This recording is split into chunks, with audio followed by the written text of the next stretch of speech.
আর আমি তাকে মুখের উপর বলেছিলাম যে সুমনকে তৃণমূল কংগ্রেস সাংগঠনিকভাবে দায়িত্বে কাজে লাগাবে এবং আগামী দিন আরো বড় কাজে লাগাবে।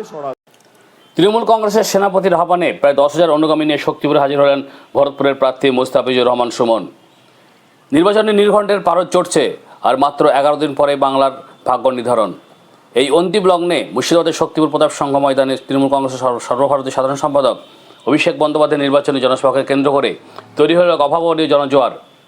69 নম্বর ভরতপুর বিধানসভা কেন্দ্রের তৃণমূল প্রার্থী মুস্তাফিজুর রহমান ওরফে সুমনের সমর্থনে আয়োজিত এই জনসভায় যোগ দিতে শনিবার এক বিশাল জনস্রোত আছড়ে পড়ে সভাস্থলে। প্রার্থীর দাবি অনুযায়ী শুধুমাত্র সালাদ থেকেই প্রায় 10,000 কর্মী সমর্থক ট্রেনে চেপে শক্তিপুরে পৌঁছন। পাশাপাশি ভরতপুর 1 নম্বর ব্লকের 5টি অঞ্চল থেকে হাজার হাজার দলীয় কর্মী লোহদহ ঘাট পেরিয়ে জনসভায় হাজির হন। কর্মীদের গগনভেদী স্লোগান ছিল ভরতপুরের এনার্জি, অভিষেক ব্যানার্জি। প্রার্থী মুস্তাফিজুর রহমান জানান যে সেনাপতি অভিষেক বন্দ্যোপাধ্যায়ের অফুরন্ত এনার্জি তাদের পাথেয়। গ্রাসরুট থেকে উঠে আসা এই হাজার হাজার মানুষের স্বতঃস্ফূর্ত আবেগ ও উচ্ছ্বাসকে সঙ্গে নিয়ে নেতার দেওয়া জয়ের মূলমন্ত্রে অন্তিম লড়াইয়ে কাজে লাগাতে মরিয়া ভরতপুরের তৃণমূল কর্মীরা। মাঠে উপচানো এই ভিড় ও কর্মীদের উন্মাদনা আগামী নির্বাচনে শাসক শিবিরের আত্মবিশ্বাসকে যেন আরও কয়েক গুণ বাড়িয়ে দিল। এ বিষয়ে প্রার্থী মুস্তাফিজুর রহমান ওরফে সুমন কি বলেন শুনুন। শক্তিপুর প্রতাপ সংঘ ময়দানে যে আমাদের সকলের প্রিয় নেতা, পশ্চিমবাংলার সবুজ সেনাপতি, যুব এবং তরুণের উন্মাদনা, উদ্দীপনা, নবজোয়ারের নায়ক, আমাদের প্রাণপ্রিয় নেতা অভিষেক বন্দ্যোপাধ্যায় মূলত সেই প্রতাপ সংঘ ময়দানে আসছেন। ভরতপুর বিধানসভা এবং রেজিনগর বিধানসভা, এই দুটি বিধানসভার প্রচারের জন্য তিনি আসছেন। তাই যেহেতু এখানে আমাদের বিধানসভার প্রচার আছে, তাই আমাদের বিধানসভা থেকে আমরা হাজারে হাজারে মানুষ, এই যে মানুষরা দেখছেন, এটা শুধুমাত্র ভরতপুর 2 নম্বর ব্লক থেকে এসছে। আমরা ভরতপুর 2 নম্বর ব্লক থেকে ট্রেনের মাধ্যমে এই হাজার হাজার মানুষ এসছি এবং একই সাথে ভরতপুর 1 নম্বর ব্লকের 5টি অঞ্চল থেকে তারাও দহ ঘাট পেরে আসছে।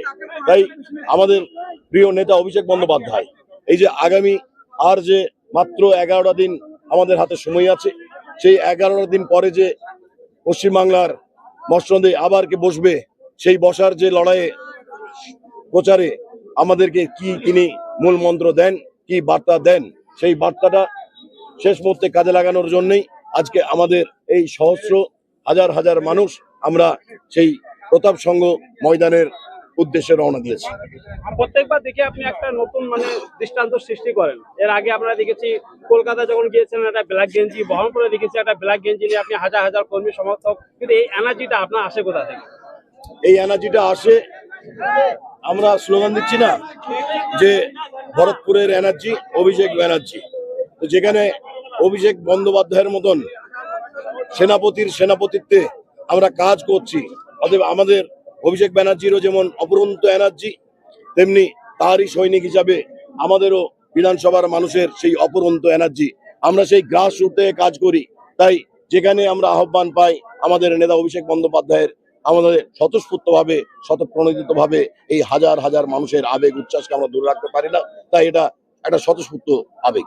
হুমায়ুন কবিরের ভিডিও ফাঁস হতে রাজ্য সম্পাদক এজিপির পদত্যাগ করলো, কি বলবেন এটা নিয়ে? দেখুন, আমরা ইতিহাস পড়েছি, ইতিহাসের পাতায় মুর্শিদাবাদের ইতিহাসও আমরা পড়েছি। সেই মুর্শিদাবাদের ইতিহাসে এক গাদ্দারের নাম খুব প্রসিদ্ধ, সেই মীর জাফর। আবারও এই রেজিনগরের মাটিতে মুর্শিদাবাদের মানুষ আরেকটি মীর জাফরকে তারা দেখছে এবং তারা চিহ্নিত করছে। যে মুর্শিদাবাদের মানুষের, সংখ্যালঘু মানুষের ভাবাবেগকে, তাদের ধর্মীয় আবেগকে একদিকে কাজে লাগিয়ে তিনি বলছেন যে একটি সম্প্রদায়কে অতি সহজেই বোকা বানানো যায়, আবার ঠিক তার পরক্ষণেই তিনি আরএসএস এর হয়ে কাজ করছেন।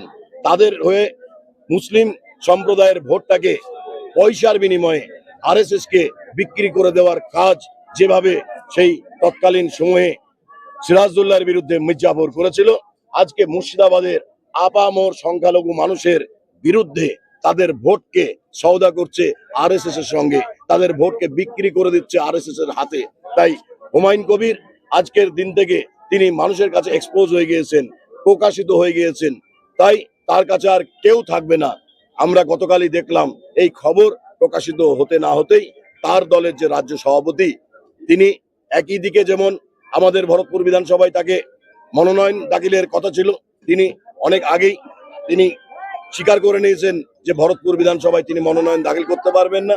সেখান থেকেও নিজেকে যেমন সরিয়ে নিয়েছেন, ঠিক একই সঙ্গে তিনি রাজ্য সভাপতির পদ থেকে পদত্যাগ করেছেন এবং সেই সঙ্গে সঙ্গে তিনি এই বার্তাও দিয়েছেন রাজ্য সভাপতি হিসাবে যে হুমায়ুন কবির নাকি বিজেপির কাছ থেকে নেওয়া টাকা প্রত্যেক ক্যান্ডিডেটের পেছু 1 কোটি টাকা করে প্রদান করেছে, যে সংখ্যালঘু ভোটটাকে কিভাবে কেটে বিজেপির হাতে ফেলানো যায়। কিন্তু এই মাটি পশ্চিমবাংলার কৃষ্টি কালচারের মাটি, পশ্চিমবাংলার সংস্কৃতির মাটি, পশ্চিমবাংলার সম্প্রীতির মাটি।